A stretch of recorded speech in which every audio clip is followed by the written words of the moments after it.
మనం నేర్చుకుంటున్నాం కదా దేవుని మాటలు. మనం సమృద్ధిగా దేవుని రాజ్యంలోకి ప్రవేశించే వారిగా ఉండాలి అనంటే, మనం మనల్ని మనం నిర్మించుకోవాలి. మన ఆరంభము, మన పునాది, స్తంభము, నిర్మాణం. నిర్మాణంలో మనం కొన్ని విషయాలు నేర్చుకుంటున్నాం. మన గురించి మనం పూర్ణ జాగ్రత్త కలిగిన వారుగా ఉండాలి అని దేవుని మాట హెచ్చరిస్తా ఉంది కాబట్టి, అందులో 4వ భాగంగా ఈరోజు మనం కొన్ని విషయాలు నేర్చుకోవడానికి ప్రయత్నం చేద్దాం. పేతురు రాసిన రెండవ పత్రిక 3వ అధ్యాయము 17వ వచనం. పేతురు రాసిన రెండవ పత్రిక 3వ అధ్యాయము 17వ వచనం. నూతన నిబంధనలో పేజీ నెంబర్ 220. ప్రియులారా చదువు తల్లి. ప్రియులారా, ఉమ్, మీరు ఈ సంగతులు ఉమ్, ముందుగా తెలుసుకొని ఉన్నారు ఉమ్, గనుక ఉమ్, మీరు ఉమ్.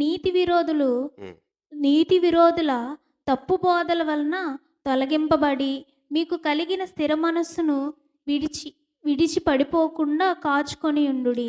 మరొక జాగ్రత్త ఏంటనంటే, మీకు ముందుగా సంగతులు తెలియపరచబడుతున్నాయి కాబట్టి, మీరు స్థిర మనస్సుతో పడిపోకుండా మీ గురించి మీరు కాచుకోండి అని చెప్తుంది. ముందుగా తెలిస్తే సిద్ధపడతారా? సిద్ధపడరా? ఆ? సిద్ధపడతాం, సిద్ధపడమా? సిద్ధపడతాం. హుదూద్ వచ్చినప్పుడు వైజాగ్లో చెప్పారు, వారం రోజులకి సరిపడా అన్నీ తెచ్చుకోండి అని అంటే, వాతావరణ శాఖ చెప్తుంది కానీ అన్నీ జరుగుతాయి ఏంటి అని అనుకున్నాం. 10 రోజులు కరెంట్ లేదండి. సామాన్లు ఆ, చెట్లు పడిపోయి వైజాగ్ ఎలా అయిపోయిందంటే, మొత్తం ఆ రోజు నైట్ ప్రేయర్కి వెళ్ళి వచ్చాం మేము. తెల్లవారు చూసేసరికి అస్సలు అయ్యి బాబోయ్, ఫస్ట్ టైం అనిపించింది వాతావరణ శాఖ చెప్పింది జరిగిందిరా బాబు అని అనిపించి. ఈరోజు టెక్నాలజీ డెవలప్ అయిన తర్వాత మరింతగా మనకి సమాచారం అందించగలుగుతున్నారు, ఎప్పుడు ఎలా జరుగుతుంది, ఏం జరుగుతుంది అని. ముందుగా తెలియపరచబడిన తర్వాత ఆ రోజు మేమందరం ఎవ్వరూ సిద్ధపడలే. అందరూ దుఃఖపడ్డారు, అయ్యో ముందుగా కొన్ని సమకూర్చుకుంటే బాగుందని. ఎంత శ్రమపడ్డారో. ఉల్లిపాయల లైన్ అయితే ఉంటుంది, సిటీలో ఎంతమంది జనాలు ఉంటారు. అయ్యి బాబోయ్, ఆ లైన్కి ఎవరన్నా తెలిసినోడు ఉన్నాడంటే ఆ ముందోడి దగ్గరికి వెళ్ళిపోదామన్న బాధ. అంతగా ఇబ్బంది పడ్డారు సిటీలో. కూరగాయలు కూడా కొనుక్కోవడానికి పరిస్థితులు లేక, ఎక్కడ తిరగడానికి లేదు, కరెంట్ లేదు, ఏమీ చేయడానికి లేకుండా అన్ని పరిస్థితులు స్తంభించిపోయాయి. ముందుగా తెలియపరచబడిన తర్వాత అందరూ సిద్ధపడి ఉంటే ఆ ఇబ్బందుల నుంచి తప్పించుకున్నరా? తప్పించుకోలేకపోదురా? ఖచ్చితంగా తప్పించుకుందిరనే మనం చెప్తాం. అలాగే దేవుని మాటలు ముందుగా తెలియపరచబడిన మనందరికీ కూడా జాగ్రత్త పడడం మనకు రావాలి. మెలకువగా ఉండడం మనకు రావాలి. మనల్ని మనం కాచుకోవడం మనకు రావాలి. మన మనస్సు దేని మీద ఆనుకుంటుందో మనకు తెలియాలి. మనం దేవుని మాట ప్రకారం నడుస్తున్నామా లేదా అని మనకు అర్థం అవ్వాలి. ఇంకా అర్థం అవ్వక మనకు నచ్చిన ప్రకారమే బతుకుతున్నామనంటే, దేవుని మాట ముందుగా తెలియపరచబడినా కూడా తప్పిపోయి దుఃఖపడే వారిగా మనం ఉండకూడదని దేవుని ఈరోజు మనతో మరొక హెచ్చరికగా చెప్పాలని ఆశపడతా ఉన్నాడు. కాబట్టి ఎలా మనం దేవుని మాటలు వింటున్నామో, తెలుసుకుంటున్న మాటలు బట్టి ఎలా మనం వాటి విషయాల్లో అర్థం చేసుకుంటున్నామో, ఆధారపడుతున్నామో అనేది మనం పరీక్షించుకోవడానికి ప్రయత్నం చేద్దాం. హెబ్రీయులకు రాసిన పత్రిక 3వ అధ్యాయము 10 నుంచి కొన్ని మాటలు చదువుదాం. హెబ్రీయులకు రాసిన పత్రిక 3వ అధ్యాయము 10 నుంచి కొన్ని మాటలు చదువుదాం. కావున హ్మ్. నేను హ్మ్. ఆ తరం వారి వలన హ్మ్. విసిగి హ్మ్. వీరెల్లప్పుడూ హ్మ్. తమ హృదయాలోచనలలో హ్మ్. తప్పిపోవచున్నారు, హ్మ్. నా మార్గములను హ్మ్. తెలుసుకొనలేదు. హ్మ్. గనుక హ్మ్. నేను కోపముతో ప్రమాణము చేసినట్టు వారు నా విశ్రాంతిలో ప్రవేశింపరని చెప్పి తిని. హ్మ్. సహోదరులారా, హ్మ్. జీవము గల దేవుని పోవునట్టి విశ్వాసము లేని దుష్ట హృదయము మీలో ఎవని యందైనను ఒకవేళ ఉండునేమో అని జాగ్రత్తగా చూచుకొనుడి. దేనికి జాగ్రత్తగా చూసుకోవాలంట? దేవునిని విడిచిపెట్టే మనస్సు మీలో ఎక్కడైనా వస్తదేమో, దేవుని నుంచి దూరమైపోయే మనస్సు మీలో ఎక్కడైనా కలుగుతదేమో, దేవుని నుంచి విడిచి మరింకేదో పద్ధతిని పట్టుకుందామనో, మరింకేదో దారి మంచిదని, మరింకేదో విధానం మంచిదని మనం దాని వైపు వెళ్తామేమో. అది దుష్ట సంబంధమైన ఆలోచన. జాగ్రత్త, మిమ్మల్ని మీరు కాచుకోండి అని చెప్తూ, నా మార్గములు మీరు తెలుసుకొనలేదు అని చెప్పి ఆ ప్రజల గురించి చెప్తా ఉన్నాడు. ఈరోజు దేవునిని సరిగా అర్థం చేసుకోకపోతే, లేకపోతే అపార్థం చేసుకుంటే, మనం స్థిరమైన మనస్సు నుంచి కదిలింపబడతాం. స్థిరమైన ఆలోచన నుంచి కదిలింపబడతాం. స్థిరమైన పరిస్థితి నుంచి మనం తొలగిపోతాం. పిల్లలు ఆనుకున్నట్టుగా మనం ఆనుకోవాలి. పిల్లలు అర్థం చేసుకున్నట్టుగా అర్థం చేసుకోవాలి. ఒకసారి ఆలోచించండి. పిల్లలు ఏదైనా తప్పు చేశారనుకోండి, పొరపాటు చేశారనుకోండి, తల్లిదండ్రులు ఇంట్లో పెట్టి కొడతారా? కొట్టరా? చిన్నప్పుడు మా అమ్మ ఏం చేసేదంటే, ఎండుమిరపకాయలు హ్మ్. పొయ్యి మీద ఆహ్, దాకలో ఇందులోనే పెడితే పొగొస్తది. తెలుసా? వస్తది. మేమేదన్నా చెడు పని చేశామనుకోండి, ఆ పొగ పెట్టేదండి. దగ్గలేక, మింగలేక నాకేమనిపించిందంటే, కత్తితో పొడుసుకుందాంరా బాబు అని అనిపించింది. అంతలాంటి ఇబ్బంది. నెక్స్ట్ రోజు మా అమ్మ కనపడకపోతే ఏడిసేవాడిని. అంత ఇబ్బంది పెట్టిన తర్వాత అమ్మంటే ఎందుకంత ప్రేమ? పిల్లల్ని చూడండి తల్లి రోడ్డు మీద చితక్కొట్టి పరిగెడుతూ ఉంటది. కర్రతో పరిగెట్టించుకొని కొడతా ఉంటది. ఆడు దొరకడం అన్నట్టుగా పరిగెడతా ఉంటాడు. నేను మా అమ్మకి చిక్కను దొరకనని. మళ్ళీ తర్వాత రోజు ఆళ్ళ అమ్మ కనపడకపోతే ఎడుత్తాడు ఆడ. ఏటి ఆళ్ళిద్దరి మధ్యలో ఉన్న ఆ అనుబంధం ఏంటి? ఆ బంధం ఏంటి? ఆ అర్థం ఏంటి? మా అమ్మ నన్ను కొట్టినా నా కోసం ప్రాణం పెడతది. మా అమ్మ నన్ను ఇబ్బంది పెట్టినా నా మంచి కోసమే అని అర్థమయ్యేలా బతుకుతాడు ఆడికి అర్థం అవ్వకపోయినా. ఇంత జ్ఞానం వచ్చిన మనం దేవునిని అర్థం చేసుకోవడంలో ఫలించామా? విఫలించామా? దేవుడు సరిగ్గా అర్థమయ్యాడా మనకి? దేవుని పద్ధతులు సరిగ్గా అర్థమయ్యాయా? దేవుడంటే అన్నీ మాకు దీవెనలు చెప్పాలి గానీ, నువ్వు ఇలా చేయకు, అలా చేయకు అని ఎవడైనా చెప్తాడా? అనే పరిస్థితులు మనుషులు చెప్తా ఉంటారు. కానీ, నిన్ను గుణపరచుట దేవుని ఉద్దేశ్యము. మనం సరిచేయబడుట దేవుని ఆలోచన. మనం ఆయన దగ్గర ఉండాలనేది ఆయన అంతరంగం. కానీ ఈరోజు మనుషులు ఆ హెచ్చరికల్ని, ఆ బుద్ధి చెప్పే మాటల్ని ఇష్టపడక, వారికి ముఖస్తుతి చేసే మాటలు కోరుకోవడానికి మనుషులు ఇష్టపడతా ఉన్నారు. కానీ దేవుడు అలా ఎప్పటికీ చేయడు. ఆయన దగ్గరకొచ్చే ప్రతి ప్రజల్ని కూడా హెచ్చరిస్తాడు. బుద్ధి చెప్తాడు. జ్ఞానం నేర్పిస్తాడు. నువ్వు చేస్తున్న మంచి ఏంటో చెప్తాడు. చెడేంటో చెప్తాడు. తప్పుని దిద్దుకోమని చెప్తాడు. స్థిర మనస్సు మీద నిలవబడమని చెప్తాడు. ఈరోజు మనం ఎలా నిలబడుతున్నాం దేవుని దగ్గరికొచ్చినప్పుడు? ఎలా ఆనుకోవడానికి ఇష్టపడతాం దేవుడిని? ఎలా అర్థం చేసుకోవడానికి ఇష్టపడుతున్నాం దేవుడంటే ఏంటో? ఈరోజు ఆలోచించండి. స్థిర మనస్సు లేక దేవునిని విడిచిపోయే మనసు ఎక్కడైనా వస్తదేమో ఆలోచించండి. ఈరోజు పిల్లలు ఎలా అయితే తల్లిదండ్రులతో వారి అనుబంధాన్ని చూపించడానికి ఇష్టపడతారో, వారి ప్రేమానురాగాలను కొనసాగించుకోవడానికి ఇష్టపడతారో, తల్లి కూడా అదే ప్రేమని ఒక తప్పు చేసినంత మాత్రాన నా కుమారుడు కాదు అని చెప్పే పరిస్థితికి ఏ రోజు కూడా తీసుకెళ్ళదు. ఎంత విషయాల్లో త్రోవ తప్పైనా నా కొడుకు అని చెప్పుకోవడానికే తల్లి ఇష్టపడతా ఉంటది. అలాంటి ప్రేమ కంటే ఉన్నతమైన ప్రేమ దేవుని ప్రేమ. కాబట్టి ఈరోజు ఆ దేవుని ప్రేమను మనం సరిగా అర్థం చేసుకోలేక కొన్నిసార్లు దేవునికి దూరం అవుతూ ఉంటాం. దేవుని ఎడబాటుగా మనం చూస్తా ఉంటాం. దేవుడంటే ఎందుకో దేవుని మందిరానికి ఇంక నేను ఎళ్ళనండి. దేవుని మందిరానికి నేను ఎళ్ళలేనండి అని చెప్పి చాలా కాలం దూరం అయిపోయి ఉంటావు. కానీ ఈరోజు దేవుడు మరలా మనల్ని పిలుస్తున్నాడు అనే అనుభూతికి మనం ఆయన దగ్గరగా రావాలి. ఆయనతో ఉండడానికి మనం ఇష్టపడాలి. ఆయనతో నడవడానికి మనం ఇష్టపడాలి. ఆయన దగ్గరగా మనం జీవించడానికి ఇష్టపడాలి. ఎందుకు అనంటే మనుషులందరి ఎడల ఆయన మంచి దృక్పథం కలిగి దీర్ఘశాంతంతో ఎదురు చూస్తా ఉన్నాడు. నా ప్రజలు నా దగ్గరికి రావాలి. నాతో నడవాలి. నాతో ఆనందించాలి. నాతో తృప్తి పొందాలి. కొన్నిసార్లు ఆయన చూపించిన ప్రేమను బట్టి ఇందాక మన కీర్తనలో ధ్యానించుకున్నాం. అయ్యా! నా కాలు ఏమన్నా ఎడబాటు అవుతదేమో, నా దారిలో ఎక్కడైనా నేను పడిపోతానేమో అనుకున్నప్పుడు, నీ కృప నన్ను బలపరిచింది. ఈరోజు ఆయన కృప మరొకసారి మనల్ని బలపరచడానికి ఇష్టపడుతుంది కాబట్టి, ఎక్కడైనా దేవునికి వ్యతిరేకమైన ఆలోచన, మనస్సు, క్రియ మనలో ఎక్కడైనా వస్తా ఉంటే, దేవుని మాటను బట్టి ధైర్యం తెచ్చుకుందాం. ఆయనను బట్టి జాగ్రత్త పడదాం. ఆయనను బట్టి మెలకువ తెచ్చుకుందాం. ఆయనను బట్టి మనల్ని మనం కాచుకోవడానికి ఇష్టపడదాం. ఆయనను బట్టి ఆయనను సరిగా అర్థం చేసుకునే మనస్సు నాకివ్వు ప్రభా అని చెప్పి ప్రార్థన మన హృదయంలో చేసుకోవాలి. పరిశుద్ధాత్మ యొక్క సహాయం మనం అడగాలి. కాబట్టి ఎక్కడైనా మనకు వ్యతిరేకమైన ఆలోచనలు దేవునితో వస్తా ఉంటే సరిచేసుకోవడానికి ఇష్టపడి స్థిరమైన మనస్సుతో దేవునిని వెంబడించడానికి ఇష్టపడాలి. రెండవ మాట చూద్దాం. హెబ్రీయులకు రాసిన పత్రిక 6వ అధ్యాయము. హెబ్రీయులకు రాసిన పత్రిక 6వ అధ్యాయము నూతన నిబంధనలో 202 పేజీ నెంబర్. హెబ్రీయులకు రాసిన పత్రిక 6వ అధ్యాయము మొదటి నుంచి కొన్ని మాటలు చదువుదాం.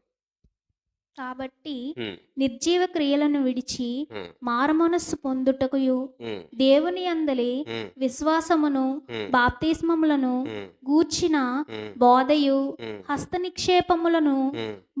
మృతుల పునరుద్ధానములను నిత్యమైన తీర్పును హ్మ్. అను పునాది మరలా వేయక హ్మ్. క్రీస్తును గూర్చిన హ్మ్. మూలోపదేశము హ్మ్. మాని హ్మ్. సంపూర్ణులు హ్మ్. అగుటకు హ్మ్. సాగిపోదము. హ్మ్. దేవుడు సెలవిచ్చిన యెడల హ్మ్. మనమాలాగు చేయుదము. హ్మ్. ఒకసారి వెలిగింపబడి హ్మ్. పరలోక సంబంధమైన వరమును హ్మ్. రుచిచూచి హ్మ్. పరిశుద్ధాత్మలో పాలివారై హ్మ్. దేవుని దివ్యవాక్యమును హ్మ్. రాబోవు యుగ సంబంధమైన శక్తుల ప్రభావమును హ్మ్. అనుభవించిన తర్వాత హ్మ్. తప్పిపోయిన వారు హ్మ్. తమ విషయముల్లో దేవుని కుమారుని మరలా సిలువ వేయచ్చు బాహాటముగా ఆయన్ను అవమానపరుచుచున్నారు.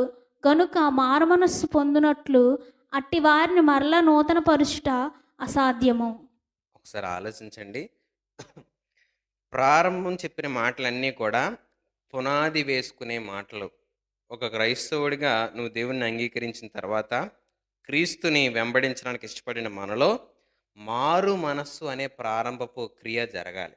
నా మనస్సుని నేను మార్చుకోవాలి. పాపం విషయంలో మార్చుకోవాలి. తలంపుల విషయంలో మార్చుకోవాలి. నా క్రియల విషయంలో నా మనస్సు మారాలి. రెండోది బాప్తిస్మం తీసుకోవడానికి నా అంతరంగంలో నేను ఇష్టపడాలి. దేవుని కొరకు నా జీవితాన్ని నేను బ్రతుకుతాను అనే నిశ్చయత బాహ్య రూపమైన నిరూపణ బాప్తిస్మం. అలాగే ప్రతి విషయంలో కూడా దేవుని గురించిన ఆ మరలా వెయ్యక అని అంటున్నాడు. అంటే ప్రారంభపు పునాదులను మరలా వేయక సంపూర్ణ మొగుటకు సాగిపోదాం అని చెప్తున్న వారిలో ఆయన అంటున్నాడు ఏంటనంటే, దేవుని మాట అర్థం చేసుకున్న తర్వాత కూడా 6వ వచనంలో అంటున్నాడు, తప్పిపోయిన వారు కొందరుంటారంట. ఒకసారి ఆలోచించండి. ఇది మార్గం సరైనది కాదు. ఇది సరైనది అని నమ్మి వచ్చిన క్రైస్తవులందరూ కూడా మళ్ళీ వెనక్కెళ్ళిపోయే ఆలోచన ఉందా అనంటే, ఉందని చెప్తున్నాడాయన. తప్పిపోయే అవకాశం ఉందంటే, ఉందనే చెప్తున్నాడు. ఎందుకు అనంటే, బైబిల్ ఒక మాట ఉంది. యేసు ప్రభువుని ఆయన చెప్పిన మాటలను వెంబడించడం ఎలాంటి దాంతో పోలుస్తారంటే, ఇరుకు మార్గంతో పోలుస్తాడు. ఇరుకు మార్గం సులువుగా ఉంటదండి? కష్టంగా ఉంటదా? ఆ! ముందుకెళ్తున్న కొద్దీ గమ్యం వస్తదని ధైర్యం వస్తదా? ఎళ్తుందా? సరైందా? కాదా? అని అనుమానం వస్తదా? ఆ! ఇరుకైపోతుంటాయి. తొక్కలూడిపోతుంటాయి. ఎవడు చెప్పాడురా నాయన ఈ దారిలో ఎళ్ళమని? ఇది సరైన దారో కాదో? ఎంత ఇబ్బందవుతుంది? ఎంత కష్టం అవుతుంది? ఎంత నొప్పి కలుగుతుంది? ఎంత బాధ కలుగుతుంది? అనిపిస్తదా? అనిపించదా? అలాగే ఉంటదంట క్రైస్తవ జీవితం. అలా ఉన్నప్పుడు నువ్వు సరైన దారిలో ఉన్నావని నువ్వు తెలుసుకోగలుగుతావు. నేను దేవుని వెంబడిస్తున్నానని అర్థం చేసుకోగలుగుతావు. ఎందుకు అనంటే, లోకపు ఇచ్చ శరీరం తీర్చుకోమని చెప్తది. ఆనందించు, సుఖించు, సంతోషించు. నీకేం అడ్డు? నీకేం ఇబ్బంది? ఎంజాయ్ అని చెప్తూ ఉంటది. కానీ దేవుడు అంటాడు, శరీరపు ఆనందాలు తృప్తిపరచుకోవడం వల్ల నీకు నష్టం గాని, ఆత్మీయ ఆనందం నీ క్షేమాభివృద్ధి అని చెప్పి దేవుని మాట చెప్తా ఉంటది. ఆత్మీయ ఆనందం, శరీరం ఆనందం తేడా ఏంటనంటే, ఆత్మీయ ఆనందం సక్రమమైన దారిలో అంటే మంచి దారిలో, క్రమమైన దారిలో, తిన్నని మార్గంలో నడవడానికి ఇష్టపడతది. ఆత్మీయమైన దారి మనం చేసే ఏ పనైనప్పటికీ కూడా ఇతరులకు అభ్యంతరకరంగా గానీ, ఇతరులకి ఇబ్బంది పెట్టేదిగా గానీ, ఇతరులకి బాధపరిచేదిగా గానీ ఉండదు. మరొకటి మనం చేస్తున్న అన్ని విషయాలలో కూడా ఇతరులు మాదిరిని చూసి నేర్చుకోగలుగుతారు. ఇలా ఉండాలి, ఇలా చేయాలని. ఈరోజు ఆలోచించండి. శరీరాన్ని తృప్తిపరచుకోవడానికే మనం ప్రయత్నం చేస్తాం తప్ప, ఆత్మను తృప్తిపరిచే, దేవునిని సంతోషపరిచే మార్గం వైపు నడవడానికి ఇష్టపడం. ఎందుకు వెనక్కెళ్ళిపోతారు అనంటే, కొన్ని అభ్యంతరాలు కలుగుతాయి మనుషుల్లో. కొన్ని ఇబ్బందులు కలుగుతాయి. ఏంటి ఎళ్తుంది పరిస్థితి ఇలా, ఇలా కాదేమో, ఇలా ఇలా అవునేమో అన్న కొంత అనుమానపు పరిస్థితులు మన ముందు ఉండడం ద్వారా, ఇంత పునాది వేసుకున్న వారు కూడా మరలా వాటి గురించి బోధించుకోవాల్సిన స్థితి వారి మధ్య ఏర్పడిందంట. అంటే 10వ తరగతికొచ్చిన తర్వాత మొదటి తరగతులు మళ్ళీ చెప్తారండి? ఫస్ట్ స్టాండర్డ్‌వి, సెకండ్ స్టాండర్డ్‌వి. ఎప్పుడు చెప్తారు?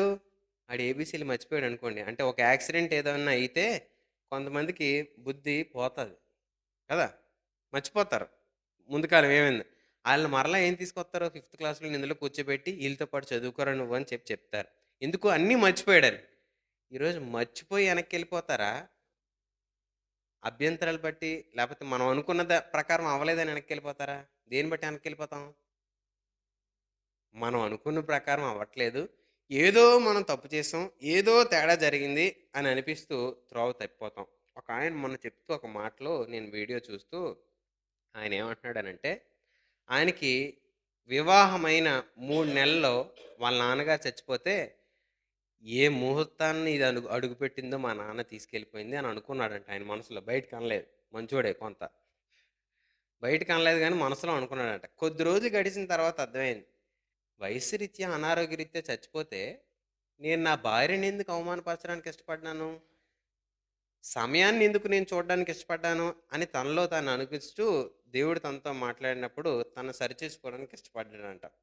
ఈరోజు ఆలోచించండి, కొన్ని సంఘటనలు మన జీవితంలో జరిగితే, కొన్ని సంఘటనలు మనం అనుకున్నట్టుగా జరగకపోతే, మనలో ఒక రకమైన అభ్యంతరం కలిగి ఏదో తేడా జరిగింది, ఏదో తేడా చేస్తున్నామని చెప్పి దేవుని మీదకి దాన్ని మళ్లించడానికి ఇష్టపడతారంట మనుషులు.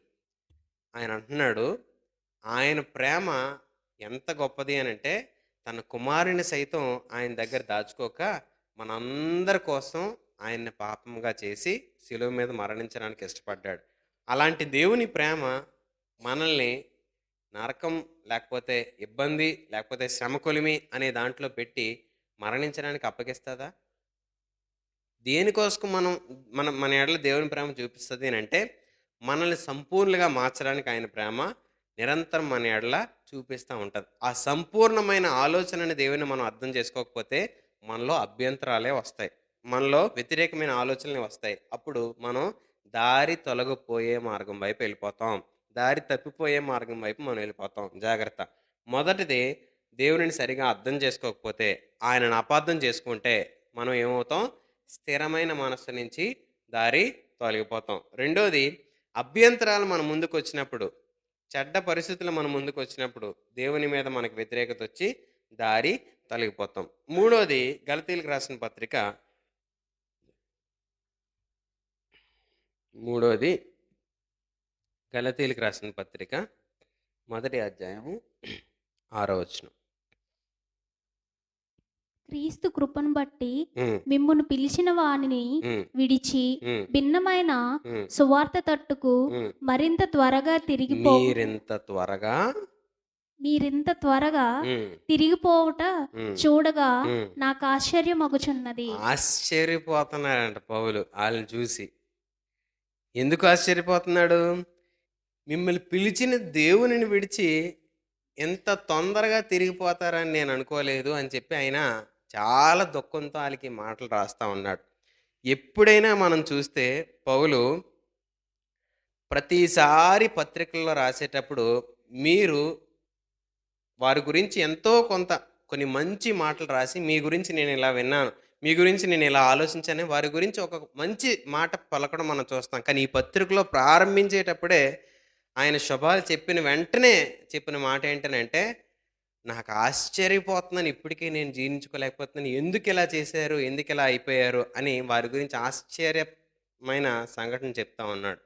ఈరోజు మా మేము ఈ ప్రదేశానికొచ్చి కొన్ని గంటలు మీతో గడుపుతాం. మరలా మేము మా ప్రదేశానికి వెళ్ళిపోతుంటాం. మేము అనుకుంటాము, అందరూ ఒకటిగడలో ఉన్నోళ్ళందరూ కూడా దేవుని కోసం బతుకుతున్నారు, దేవుని కోసం జీవిస్తున్నారు అని మేము ఆనందిస్తా ఉంటాం. సడెన్‌గా మేము ఎప్పుడో మధ్యలో వారంలో ఏ మంగళవారం, ఏ గురువారం మేము వస్తున్నప్పుడు మీరందరూ ఓ పాటెట్టుకొని డాన్స్ ఏత్తన్నారనుకోండి. లేపోతే ఎక్కడో ఏదో బలహీనమైన ఒక పని చేస్తున్నారనుకోండి. మమ్మల్ని చూస్తే మీరేమనుకుంటారో తెలీదు గానీ, మాకెలా ఉంటది చెప్పండి? ఇంతగా దేవునిని తెలియపరుస్తున్న మాకు, అర్రే! ఎందుకిలా చేస్తున్నారు? ఎందుకిలా బతుకుతున్నారు? ఎందుకిలా జీవిస్తున్నారు? ఎందుకీ పనులు చేస్తున్నారు? ఎంత వేదన కలుగుతది. ఆఫ్టర్ ఆల్ ఒక గంట మీతో మాట్లాడుతున్న మాకే అంత బాధ కలిగితే, ప్రాణం పెట్టిన దేవునికి ఎంత బాధ కలుగుతది? ప్రాణం నీ కోసం అర్పించిన దేవుడెంత దుఃఖపడతాడు? ఆలోచించామా ఎప్పుడైనా? ఎంతగా మనల్ని మనం కాచుకోవాలో, ఎంతగా మనల్ని మనం సంరక్షించుకోవాలో, ఎంతగా దేవుని మాట ప్రకారం మనం బతకాలో, ఈరోజు ఒక మనస్సు తెరుచుకొని ఆలోచిద్దాం. జాగ్రత్త పడదాం మన విషయంలో. దేవుని మాట ప్రకారం నేను ఎక్కడైనా తప్పిపోయే ఆలోచన నాలో ఉందేమో, తొలగిపోయే మనస్సు నాలో ఉందేమో అని చెప్పి వెతుకడానికి ఇష్టపడదాం. చాలామంది బోధించేవారు ఈ లోకంలో ఎక్కువ మంది ఉన్నారు. అలా బోధించేటప్పుడు వారి బోధ నీ ఆత్మీయ అభివృద్ధి పరిచేలా చేస్తుందా? నిన్ను తృప్తిపరిచే బోధ చేస్తున్నారా? నిన్ను సంతోషపెట్టే బోధ చేస్తున్నారా? నిన్ను హెచ్చరించి సరిచేసే బోధ చేస్తున్నారా? చాలామంది ఎలాంటి బోధ చేస్తారంటే, దేవునికి కానుకిచ్చావంటే నీ జీవితం మారిపోద్దని జెప్తారు. లేపోతే ఉపవాసం ఉండి ప్రార్థన చేశావనుకో, నీకిన్ని ఆశీర్వాదాలొచ్చేస్తాయని జెప్తారు. లేకపోతే మరొకలాగా నువ్వు చేశావనుకో, ఇంక నీ జీవితం తిరుగులేదని జెప్తారు. దేవుడు అలాంటి కారణాలు చెయ్యడని కాదు గానీ, అక్కడితో నువ్వు ఆగిపోకూడదని దేవుని ఆశ కాబట్టి, ఈరోజు దేవుడు చేయాలనుకున్న దానికి నువ్వు చేసే కార్యాలు బట్టి జరిగిందని చెప్పడానికి అవకాశమే లేదు. నువ్వు దేవుని దగ్గరికి రాకముందే ఆయన నీ గురించి ఆలోచన కలిగి ఉన్నాడు. కాబట్టి ఈరోజు దేవుని ఆలోచనని సరిగ్గా అర్థం చేసుకోలేక అభ్యంతరాలు కలిగి దూరం వెళ్ళిపోకంటే, ఆయనను గ్రహించడానికి ఆయన మాట విని అర్థం చేసుకోవడానికి ప్రయత్నం చేయండి. మూడోది ఏంటనంటే, ఈ ప్రజలు ఆయన గురించిన సరైన అవగాహనకి, గ్రహింపుకి లేక దారి తొలగిపోయి వెనక్కెళ్ళిపోతున్నారు. తప్పిపోతున్నారు. మరొక మార్గంలో కలిసిపోతున్నారు. అలాంటి వారితో ఆయన చెప్తున్న మాట ఏంటనంటే, అయ్యా! మీరింత త్వరగా భిన్నమైన పరిస్థితి వైపు వెళ్ళిపోతారని నేను అనుకోవట్లేదు. నేను ఆశ్చర్యపోతున్నాను మిమ్మల్ని చూసాను అంటున్నాడు. ఈరోజు ఆయన మనతో హెచ్చరిస్తున్న మాట ఏంటనంటే, సరైన గ్రహింపుకు మనం తెచ్చుకుందాం. వింటున్న మాటలు గ్రహించడానికి ఇష్టపడదాం. వినిన మాట మనకు అర్థమైతే మనం బతుకుని మార్చుకుంటాం. వినిన మాట మనకు సరిగా అర్థం అవ్వకపోతే విని వెళ్ళిపోతాం. మనం ఏ గుంపులో ఉన్నాం? విని వెళ్ళిపోయే గుంపులో ఉన్నామా? విని గ్రహించే గుంపులో ఉన్నామా? ఏ గుంపులో ఉన్నాం? మీ పక్కోళ్ళని అడగండి. ఏ గుంపులో ఉన్నారని? విని ఎళ్ళిపోయే గుంపా? విని దాని ప్రకారం నడిచే గుంపా? అని అడగండి ఒకసారి పక్కోళ్ళని. విని నడిచే గుంపా? విని ఎళ్ళిపోయే గుంపా? విని గ్రహించి నడిచే గుంపేనా? నమ్మచ్చా? మమ్మల్ని మోసం చేయొచ్చు మీరు. దేవుని కనుదృష్టి నుంచి ఏ మానవుడు కూడా తప్పించుకోగలడా? తప్పించుకోలేడు. కాబట్టి నేను మిమ్మల్ని భయపెట్టాలని కాదు గానీ, మనల్ని మనం దేవుని మాట ప్రకారం బాగుపరుచుకోవడానికి, మన హృదయాన్ని సరిచేసుకోవడానికి, కట్టుకోవడానికి, ఒక సరైన మంచి నిర్మాణంగా మనం తయారవ్వడానికి దేవుని మాట సహాయం మనం తీసుకోవాలి. కాబట్టి మొదటిది సరిగా అర్థం చేసుకోలేక అపార్థం చేసుకొని దారి తొలగిపోయే పరిస్థితులు మనం జీవిస్తాం. రెండోది అభ్యంతరాల వలన దారి తొలగి మనం వెళ్ళిపోతూ ఉంటాం. మూడోది గ్రహింపు సరైన అవగాహన లేక దారి తొలగిపోతూ ఉంటాం. నాలుగోది ఏంటంటే పేతురు రాసిన మొదటి పత్రిక 5వ అధ్యాయం 9వ వచనం. పేతురు రాసిన మొదటి పత్రిక 5వ అధ్యాయము 9వ వచనం. లోకమందున్న హ్మ్. మీ సహోదరుల యందు హ్మ్. ఈ విధమైన శ్రమలే హ్మ్. నెరవేరుచున్నవని హ్మ్. ఎరిగి హ్మ్. విశ్వాసమందు స్థిరులై ఆ! వానిని ఎదురించుడి. ఈరోజు మనం అనుకుంటాం ఏంటనంటే, నా ఒక్కడికే ఇలాగ అవుతుందిరా బాబు అని చెప్పి దుఃఖపడుతుంటాం. ఒక శ్రమ మనల్ని ఏం చేస్తదనంటే, దేవునికి దూరం అయిపోయేలా చేస్తది. ఒక కష్టం మనల్ని ఏం చేస్తదనంటే, దేవుడిని విడిచిపెట్టేసేలా చేస్తది. చాలామంది దేవుడిని వెతుకులాట అనే విషయంలో సత్యం గూర్చి వెతకడానికి ఇష్టపడరు గానీ, ఇలాంటి శ్రమలొచ్చినప్పుడు వెతకడానికి ఇష్టపడతారు. అంటే ఒక ఇంట్లో తీరని కష్టం మనకొచ్చిందనుకోండి, ప్రతి దగ్గరికెళ్తా ఉంటారు. గుడికెళ్తారు, చర్చికొస్తారు, మసీదుకెళ్తారు. ఎవ్వరి దగ్గరికి పడితే అక్కడికెళ్తారు. ఎందుకనంటే, ఎక్కడైనా మనకు విడుదల కలుగుతదేమో, ఎక్కడైనా మనకి స్వాంతన కలుగుతదేమో, ఎక్కడైనా అందులోంచి బయటికి రాగలుగుతామేమో, ఎవరైనా మా మీదున్న ఆ బరువుని, భారాన్ని తీయగలుగుతారేమో అని చెప్పి వెతుకులాటలో ప్రయత్నం చేస్తా ఉంటారు. వారిని మార్చడానికి ఇష్టపడతా ఉంటారు. వారి నమ్మిన విశ్వాసం నుంచి తొలగిపోవడానికి ఇష్టపడతా ఉంటారు. ఈరోజు ఆలోచించండి. శ్రమ, ఇబ్బంది, కష్టము ఎన్ని పరిస్థితులు మన జీవితంలోకొచ్చినా దేవుడు ఆయన అదుపు కోల్పోడు. ఆయన తన కంట్రోల్ కోల్పోడు. అంటే ఆయన మన జీవితంలో చేయాలనుకున్న దాని విషయంలో ఏమాత్రం కూడా భయపడ్డు. అంటే ఎలా ఉంటది అనంటే అది నేను ఒక చిన్న విషయాన్ని చూసినప్పుడు నాకు అర్థమైంది. ఏంటనంటే ఆహ్, ఒక అథ్లెట్ అంటే పరిగెట్టే వ్యక్తి కోచు పరిగెట్టిస్తున్నాడు. పరిగెట్టిస్తా ఉంటే ఆహ్, జనరల్‌గా ఆ వ్యక్తి నాకు తెలిసిన వ్యక్తే 5 రౌండ్లు పరిగెడతాడు రోజు. అంతకు మించి ఇంకా పరిగెట్టలేనురా అంటాడు. ఆ రోజు కూడా పరిగెడుతున్నాడు. 5 రౌండ్‌లేసిన తర్వాత కోచు అప్పటి వరకు మామూలు నించున్నాగా ఆ ఐదో రౌండు పరిగెడుతున్నప్పుడు ఒక కర్ర పట్టుకున్నాడు. ఇదేంటిది ఇప్పుడు దాకా మామూలుగా నించున్నాడు ఇప్పుడు కర్ర పట్టుకున్నాడు ఏంటనంటే, ఐదో రౌండ్ ముగింపు దగ్గరికి వచ్చినప్పుడు ఆగితే ఒకటేత్తన్నాడు కాలు మీద. జనరల్‌గా రోజు ఎన్ని రౌండ్లు పరిగెడతాడు? 5 రౌండ్లు పరిగెడతాడు. 5 రౌండ్లు పరిగెట్టేసిన తర్వాత ఇంక పరిగెట్టగలడా? కర్ర ఎప్పుడు పట్టుకోవాలి? ఫస్ట్ రౌండ్‌లో పట్టుకోవాలా? రెండో రౌండ్‌లో పట్టుకోవాలా? ఐదో రౌండ్‌లో పట్టుకోవాలా? ఫస్ట్ రౌండ్‌లో పట్టుకోవాలి. 5 రౌండ్‌లు ఏసిన తర్వాత కర్ర పట్టుకొని అప్పుడు 2 దెబ్బలేత్తన్నాడు. ఇప్పుడు పరిగెట్టరా అని. ఇదేట్రా నాయన ఆడు పరిగెట్టేదే 5 రౌండ్‌లేనంటే, ఆ కర్ర పెట్టుకొని కొడతన్నప్పుడు ఒక 2 రౌండ్‌లు ఏసాడండి. నాకు ఆశ్చర్యమేసింది. ఇదేట్రా నాయనా 5 రౌండ్‌లు ఏసిన తర్వాత మనిషి డీలా పడిపోతాడు, కూర్చుని పోతాడు, కుబేలయిపోతాడు. ఈ సమయంలో కర్ర పట్టుకొని 2 రౌండ్‌లు ఏసాడంటే, ఆ సామర్థ్యం ఎవరికి తెలుసు? ఆ కోచ్‌కి తెలుసు. ఎలా ఒక వ్యక్తిని మరింత బలపరచాలో ఆ కోచ్‌కి తెలుసు. ఎలా ఒక వ్యక్తి సామర్థ్యాన్ని పెంచాలో ఆ కోచ్‌కి తెలుసు. ఎలా ఒక వ్యక్తిని మరింత ప్రయోజకునిగా మార్చాలో ఆ దారిలో నడిచిన వ్యక్తికి తెలుసు. దేవునికి తెలుసండి మన జీవితంలో ఎలా మనల్ని ఒక మెట్టు ఎక్కించాలో. దేవునికి తెలుసు మన హృదయం ఇంకెంత పరిశుద్ధంగా మార్చాలో. దేవునికి తెలుసు మన హృదయం ఇంకెంత ఆయనకిష్టంగా ఆయన రూపంలోకి మార్చుకోవాలో. ఆ టైంలో మనకి ఎదురయ్యే పరిస్థితుల్లో మనల్ని గుణపరచడానికి ఆయన మారుస్తా ఉంటాడు. అందుకే యోబు రాసిన విషయంలో అంటాడు. ఏంటనంటే, వ్యాధి చేత మంచం ఎక్కుట వలన ఆయన మనల్ని ఏం చేస్తాడంట? తన ఉపదేశాన్ని సిద్ధపరుస్తాడంట. తన బోధన సిద్ధపరుస్తాడంట. మనం నేర్చుకోవాల్సిన సంగతులు మరింత విశదంగా, మరింత స్పష్టంగా మనకు నేర్పించడానికి ఇష్టపడతా ఉంటాడు. ఈరోజు కొన్ని పరిస్థితులు మన జీవితంలోకి అనుమతించబడింది. మనం మరింత దేవునికి దగ్గరగా చేరాలని. మరింత దేవునికి ఆధారపడాలని. మరింత దేవునిపై మనం ఆనుకొని సంతోషంగా ఆయనని వెంబడించేవారుగా మారాలని కానీ, వెనక్కి వెళ్ళిపోయే మనసుతో మనం ఉండాలని కాదు. 4 విషయాలు మనం నేర్చుకున్నాం. మొదటిది అర్థం చేసుకోలేక లేకపోతే అపార్థం చేసుకొని దేవుణ్ణి విడిచిపెట్టే మనసు మనలోకి వస్తుంది. రెండోది అభ్యంతరాల వలన దేవుని విడిచిపెట్టే మనసు మనలోకి వస్తుంది. మూడోది మనం దేవునిని సరిగా గ్రహించలేక మనం దేవునిని విడిచిపెట్టే మనసు మనలోకి వస్తూ ఉంటుంది. నాలుగవది శ్రమ మనల్ని దేవుని విడిచిపెట్టే మనసు మనలో తీసుకొని వస్తూ ఉంటుంది. ఐదోది ఏంటనంటే ప్రకటన 2వ అధ్యాయము 5వ వచనం. ప్రకటన 2, 5వ మాట.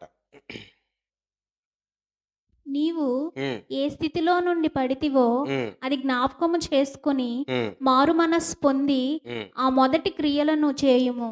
ఆలోచిద్దాం ఆ మాట. నువ్వు ఎక్కడ పడ్డావో జ్ఞాపకం చేసుకొని మొదటి క్రియ మరలా చెయ్యు అని చెప్తున్నాడు. ఎప్పుడైనా ఒకసారి మనల్ని మనం పరీక్షించుకోవడానికి ఇష్టపడ్డామా? ఎప్పుడైనా ఇష్టపడ్డామా? మనల్ని మనం చెక్ చేసుకోవడానికి ఇష్టపడ్డామా? మనల్ని మనం మన జీవితం ఎలా నడుస్తుందో అని స్వపరీక్ష చేసుకోవడానికి ఇష్టపడ్డామా? ఎప్పుడైనా అలాంటి పరీక్షించుకుంటే ఎక్కడ తప్పిపోతున్నామో, ఎక్కడ పడిపోతున్నామో, ఎక్కడ జారిపోతున్నామో, ఎక్కడ తొలగిపోతున్నామో అర్థం చేసుకోగలుగుతాం. ఈరోజు ఒక వ్యాపారి తన వ్యాపారంలో నష్టం వస్తే ఎక్కడ తప్పు జరిగిందా అని వెతుకుతాడు కూర్చొని. తగులుబడి లెక్క చూసుకుంటాడంట. ఒక సంవత్సరంలో లెక్క వేసుకునే పరిస్థితులు చూసుకునే జనాంగం ఆ సంవత్సరం ఎ ఆఖరున కూర్చొని తగులుబడి లెక్క అన్నీ వేసుకొని ఏం తప్పు జరిగింది? ఏం మంచి జరిగింది? ఏం చేస్తే లాభం వచ్చింది? ఏం చేస్తే నష్టం వచ్చింది? అని ప్రతీదీ పరీక్షించుకొని, మరలా చేసిన తప్పులు చేయకుండా ఉండడానికి, వారి వ్యాపారాన్ని వృద్ధిపరచుకోవడానికి, వారు చేస్తున్న పరిస్థితుల్లో అభివృద్ధి పొందడానికి ప్రయత్నం చేస్తారు. మరి ఆత్మీయ స్థితిలో దేవుని నమ్ముకున్న మనము, దేవుణ్ణి వెంబడిస్తున్న మనము ఎప్పుడైనా పరీక్షించుకున్నామా? నా ఆత్మీయ స్థితి దేవుని దగ్గరికి వచ్చిన తర్వాత ఎలా మారింది అని. వచ్చి వెళ్ళిపోయేవారుగా ఉన్నామా? లెక్క చూసుకుంటున్నామా? పరీక్షించుకుంటున్నామా? దేవుడిని అడుగుతున్నామా? ప్రభా నేను వస్తున్నాను. నేనొచ్చి ఇంతకాలం అయింది. నేనేం నేర్చుకున్నాను? ప్రార్థన చేయడం నేర్చుకున్నానా? వాక్యం చదవడం నేర్చుకున్నానా? మాట్లాడగలిగే మాటలు నాలో ఉన్నాయా? నేను ఇతరులకి దేవుని గురించి చెప్పగలిగే జీవితం నాలో ఉందా? అలాంటి బతుకు నేను మార్చుకున్నానా? నా క్రియలు నేను మార్చుకున్నానా? నా వస్త్రధారణ నేను మార్చుకున్నానా? నా చూపుని నేను మార్చుకున్నానా? నా వినికిడిని నేను మార్చుకున్నానా? నా ఆలోచనలు మార్చుకున్నానా? నేను ఇతరులతో మాట్లాడే విధానాన్ని మార్చుకున్నానా? నా క్రియలను నేను మార్చుకున్నానా? నేను చేస్తున్న పనులన్నిటి విషయంలో దేవుని సంబంధమైన వ్యక్తిగా మారానా అని నన్ను నేను పరీక్షించుకుంటున్నానా? పరీక్షించుకోకపోతే అలవాటుగా మారిన జీవితం ఒకరోజు దేవుని నుంచి తొలగించేలాగా మనల్ని చేస్తది. అలవాటుగా మారిపోయిన మన భక్తి దేవునికి దూరం అయిపోయేలా చేస్తది. అలవాటుగా మారిపోయిన మన ఆచార సంబంధమైన జీవితం దేవుడంటే మర్చిపోయేలా చేస్తది. దేవుడంటే ఒక హ్యాబిట్ అయిపోతది. ఒక అలవాటు, రోజువారీ అలవాటుగా మారిపోద్ది తప్ప, దేవుని వలన నన్ను నేను మార్చుకోగలిగిన స్థాయి మారిపోతది. ఈరోజు ఆలోచించండి. దేవుడు అలవాటుగా మారిపోయాడా? దేవునిని బట్టి నేను ప్రతి అలవాటుని మార్చుకోగలిగిన స్థాయికి నేనొస్తున్నానా? ఏది నా భక్తి జీవితం?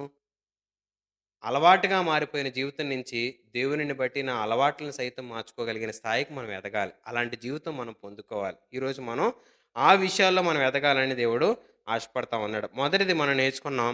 అర్థం చేసుకోలేక దేవునికి దూరమైపోతారు. రెండోది అభ్యంతరాలొస్తే దేవునికి దూరమైపోతారు. మూడోది గ్రహింపు లేక దేవునికి దూరమైపోతారు. నాలుగోది శ్రమలతో దేవునికి దూరమైపోతారు.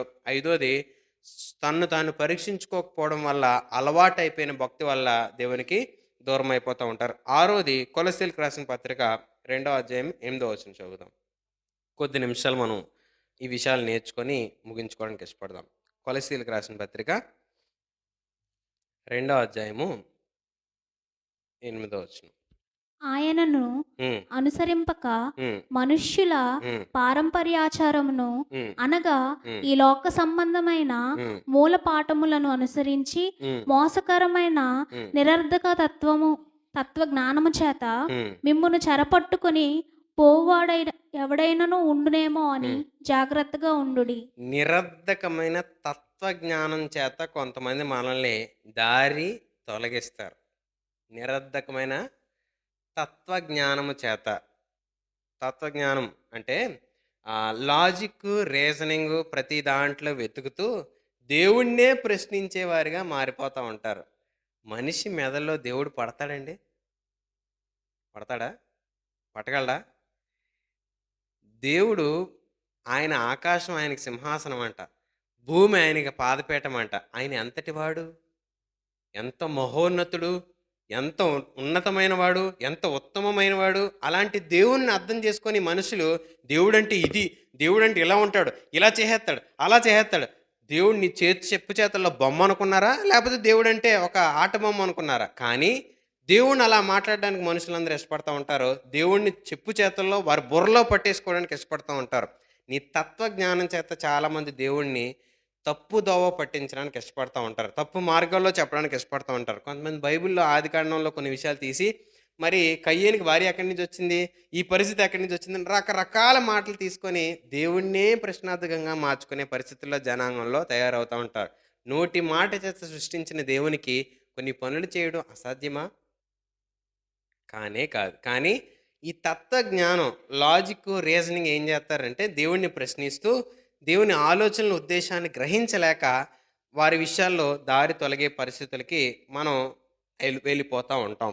మొదటిది మనం అర్థం చేసుకోలేక, రెండోది అభ్యంతరాల వలన, మూడోది గ్రహింపు లేక, నాలుగోది శ్రమ వలన, ఐదోది మనల్ని మనం పరీక్షించుకోకపోవడం వల్ల, ఆరోది తత్వజ్ఞానం చేత. ఏడోది ఏంటనంటే పేతురు రాసిన రెండో పత్రిక 2వ అధ్యాయం 22వ వచనం. పేతురు రాసిన రెండవ పత్రిక 2వ అధ్యాయము 22వ వచనం. కుక్క హ్మ్. తన వాంతికి హ్మ్. తిరిగినట్టును హ్మ్. కడుగుబడిన పంది హ్మ్. బురదలో దొర్లుటకు హ్మ్. మళ్ళినట్టును హ్మ్. అను నిజమైన సామెత హ్మ్. చొప్పున వీరికి సంభవించును. అంటే ఏంటనంటే కొంతమంది వారు ఏదైతే విడిచిపెట్టి వచ్చారో దానిని మరల ముట్టుకోవడానికి ఇష్టపడుతున్న వారిని పోలుస్తూ చెప్పిన మాట ఏంటంటే, కుక్క తన వాంతికి తిరిగినట్టుగా తిరగొద్దు అంటున్నాడు. నిజానికి ఒకసారి ఆలోచించండి. ఆ మాట చదివితేనే జుగుప్సాకరంగా అనిపిస్తా ఉంటది. కక్కిన వాంతికి ఎవడన్నా మళ్ళా తిరుగుతాడండి? కక్కీసి గ్లాసులో పోసుకొని మళ్ళా తాగడానికి ఇష్టపడతామా? చిచ్చి! అయ్య బాబోయ్! ఏంట్రా బాబు ఈ మాట అని అనిపిస్తది. మన పొట్టలోంచే కదా బయటకొచ్చింది. మళ్ళీ యేసుకుందాం పొట్టలో. అబ్బా! ఆ ఊహే ఎంత మొఖంలో జుగుప్సాకరంగా ఉంటదంటే, మరి క్రియ చేస్తే? కొంతమంది కొన్ని విషయాల్లో కొన్ని సంఘాలని ఎందుకు దూరం పెడతారనంటే, పాస్టర్ గారు ఆళ్ళకి నచ్చినట్టుగా చేయరని కార్యక్రమాలు. పాస్టర్ గారు దేవుని మాట ప్రకారం చేయాలా కార్యక్రమాలు? వస్తున్న జనాంగం చెప్పినట్టుగా చేయాలా? నిజం చెప్పండి. ఇప్పుడు ఏదన్నా మీరు తీసుకొచ్చి ఇలా చెయ్యండి అనంటే, నేను చేయను అనంటే, అవునా! ఇది దేవుని ఇష్టం కాదా? సరేనండి మేము కూడా మానేస్తాం అని అంటారా? ఈడిని తప్పించేద్దాం. ఇంకోడిని పిలుచుకొని చేయించుకుందాం అనుకుంటారా? ఆ! ఇప్పుడు చెప్పండి సమాధానం గట్టిగా. మరి మీరు చేయనన్నారు కాబట్టి ఆయన చేత్తానన్నాడు. మీరొద్దన్నారు. ఆయన అలాగే నేను చేత్తాను. నాకు 100 కానుకిచ్చే నేను చేసేత్తానన్నాడు. అందుకే ఆయన దగ్గరికెళ్ళాం. తప్పేటి?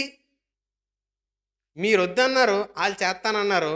మీరు కాదన్నారు. ఆళ్ళు అవునన్నారు. మీరు అవ్వదన్నారు. ఆయన అవుతదన్నాడు. అందుకు ఆయన దగ్గరికెళ్ళాం. తప్పేటి? ఆయన పాస్టర్ గారే. ఆయన దేవునికి సంబంధించిన వ్యక్తే కదా!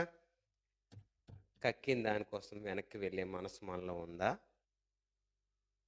స్థిర మనస్సు విడిచిపోయేది ఒక ఆచారం.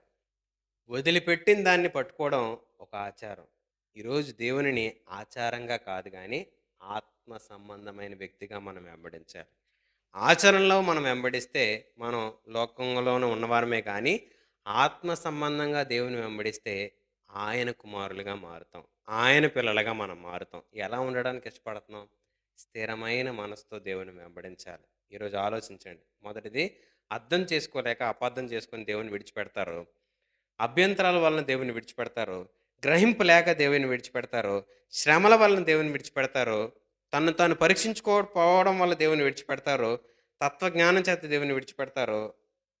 ఆచార సంబంధమైన పనులు జరుగుతున్న చోటకి వెళ్ళిపోవడానికి దేవుణ్ణి విడిచిపెడతా ఉంటారు. ఆఖరిగా లోకాన్ని చూస్తూ దేవుణ్ణి వదిలేస్తూ ఉంటారు. ఈరోజు స్థిర మనస్సు దేన్ని బట్టి వదిలేస్తున్నామో ఎలా కాపాడుకోవాలి అనంటే, మన అవయవాలు దేవునికి నీతి జరిగించే అవయవాలుగా మార్చుకోవడం వల్ల మనం కాపాడగలుగుతాం మొదటిది.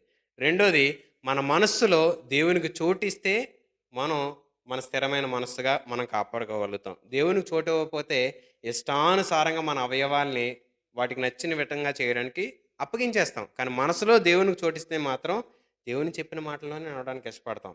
మూడోది, మన హృదయం దేవుని మాటల చేత నింపుకోవాలి. దేవుని ఆలోచన చేత నింపుకోవాలి.